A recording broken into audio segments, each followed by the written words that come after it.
Bonjour à toutes et à tous, donc bienvenue pour cette nouvelle vidéo où ici je vais travailler sur une petite maisonnette qui est un challenge donné par Manuela Nunca qui a proposé ce challenge sur Facebook et elle propose des petites maisonnettes en fait pour chaque jour. Donc là j'ai pu faire la 1, la 2 et la 3 et là je propose de réaliser la 4 tout en me filmant, comme ça je peux vous montrer comment j'ai pu faire.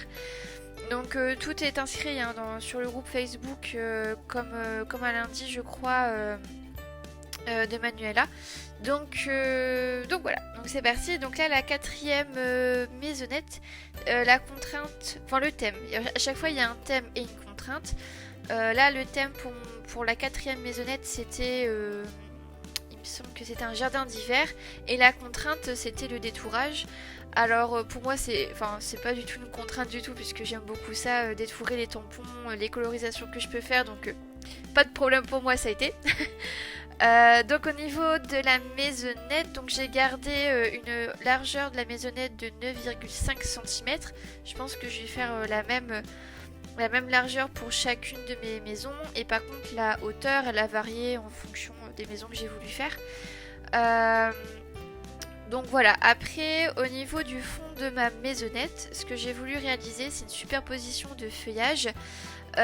Donc j'ai utilisé la technique du cache du coup avec le post-it pour pouvoir réaliser mon fond. La petite feuille ou fleur, je sais pas si c'est une feuille ou une fleur, que j'ai utilisée c'est une feuille ou une fleur de Chouette Flower de la collection, enfin du moins de la planche Fleur d'automne. Donc ouais, donc c'est la collection, c'est signature Brin d'automne et le nom de la planche c'est Fleur d'automne. C'est une collection de l'année dernière que j'utilise tout le temps, même en été du moins et en hiver. Donc voilà. Et la partie détourage, donc comme c'était demandé, ah oui. Là je fais le détourage du cache qui va me servir pour faire ma petite mise en scène entre guillemets avec mon feuillage. Alors le feuillage là on le voit, enfin du moins à l'état final on va plus le voir beaucoup. Mais du moins moi ça me permettait de faire une petite mise en scène et aussi de faire fonctionner un peu mon aspiration et voir un petit peu le chemin que j'allais faire pour arriver jusqu'à où je suis allée. Je sais pas si c'est très compréhensible mais voilà, enfin même si effectivement dans des pages ou dans des petites maisons ou dans des scénettes à la fin on voit pas forcément ce qu'on a fait. En fait c'est tout un processus je trouve créatif qui permet d'aboutir à ce que nous on a voulu réaliser. Enfin voilà, donc je me comprends. Ensuite concernant le combo de couleurs j'ai pris du bleu, du vert et du rouge. Je trouve que ça allait assez bien avec le thème que Manuela a proposé. Donc ici la petite fleur que je suis en train de coloriser c'est toujours de la même planche de tampon fleur de... ouais, c'est sa Fleur d'automne de Chouette Flower que j'ai colorisé en rouge. Alors je crois que j'ai pris le rouge de la palette classique de Prima. Il suffisait à lui-même. Ensuite pour le fond de ma petite maison j'ai voulu la faire en bleu assez clair et assez en dégradé. Donc en fait au niveau des feuilles c'est assez foncé et ensuite ça va aller de plus en plus clair vers le haut de ma maison. Donc c'est ce que je suis en train de faire. Donc pour pouvoir réaliser ce dégradé j'ai d'abord mouillé mon papier avec le pinceau que vous voyez à l'écran. Et ensuite une fois que j'ai fait ça j'ai pris un petit peu de mon bleu qui est un mélange de bleu d'Intrandenne je pense et de bleu de Prusse. Donc j'ai mis ce bleu là quasiment pas dilué au niveau de mes feuilles et ensuite j'ai continué la dilution, enfin j'ai continué mon dégradé et j'ai fait plusieurs couches pour que le rendu soit un petit peu plus intense puisque quand l'aquarelle sèche eh bien la couleur s'atténue un petit peu, elle est un petit peu moins intense. Donc du coup j'ai voulu accentuer un petit peu le bleu en faisant plusieurs couches successives. Alors entre chaque couche j'ai séché au heat gun pour que ce soit un petit peu plus rapide et éviter que du coup le papier soit trop humide. Donc voilà. Donc je complète aussi le bas de ma page, enfin le bas de ma petite maison puisqu'il y a un petit peu d'espace vide en fait entre mes feuilles et mes fleurs.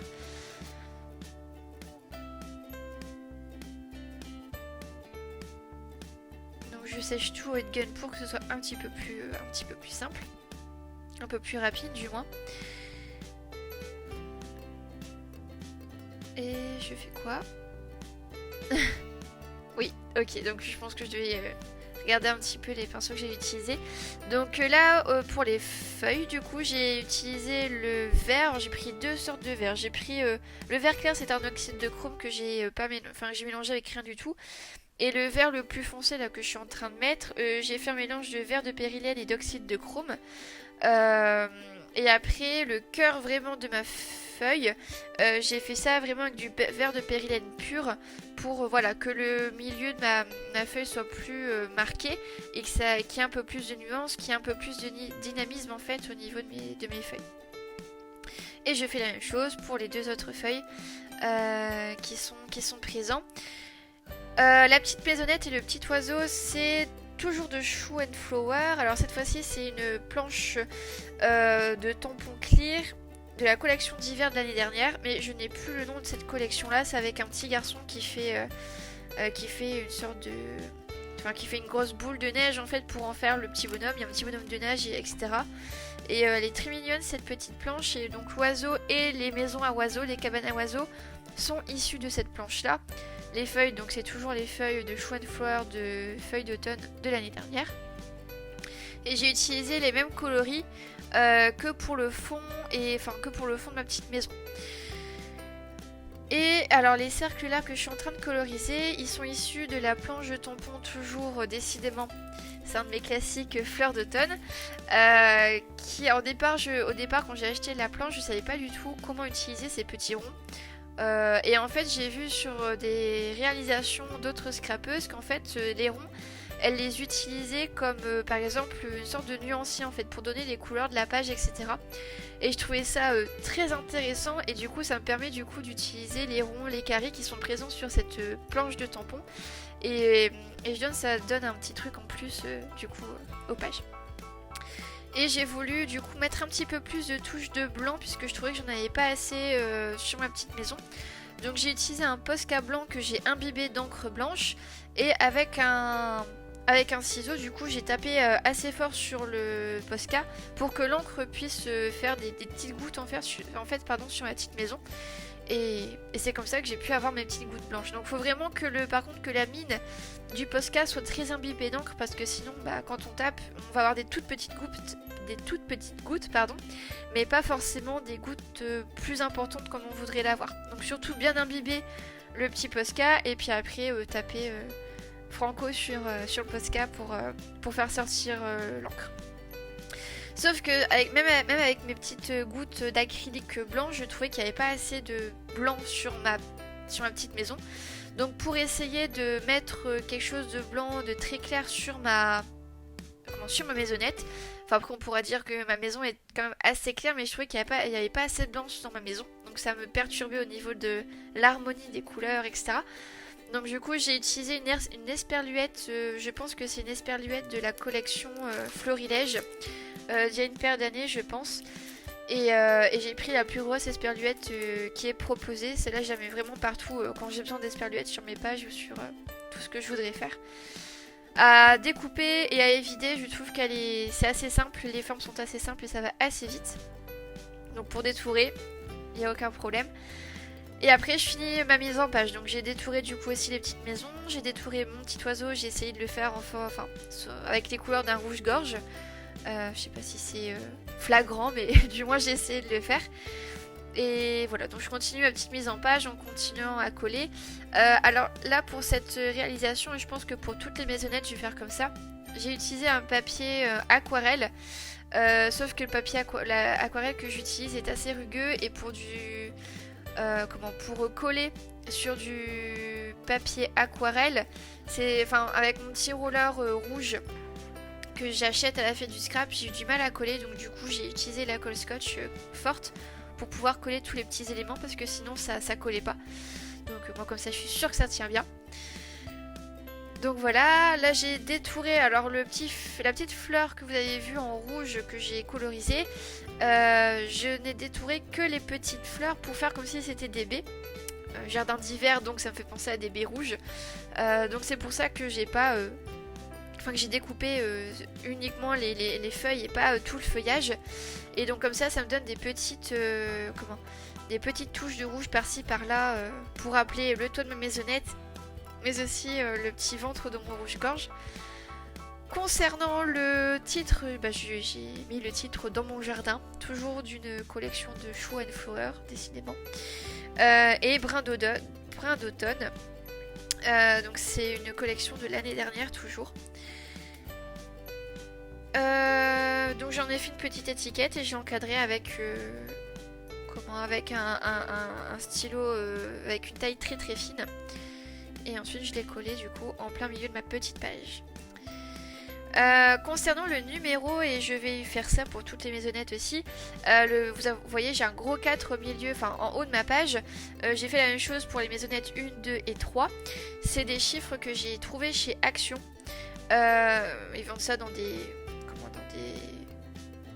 des sortes de petites boîtes pas en carton, en bois. Et en fait, il y en a vraiment beaucoup. Et donc, je les avais récupérés puisque je m'étais dit que ça pouvait toujours servir. Et du coup, forcément, je vais les utiliser pour numéroter les maisonnettes de mon petit village. Donc voilà, donc je vais faire ça pour toutes mes petites maisons. Du coup, ce sera un élément qui va rester au fur et à mesure dans mon petit village. Et là maintenant je colle mes petits cercles de nuanciers, donc où on retrouve le bleu, le vert et le rouge que j'ai utilisé.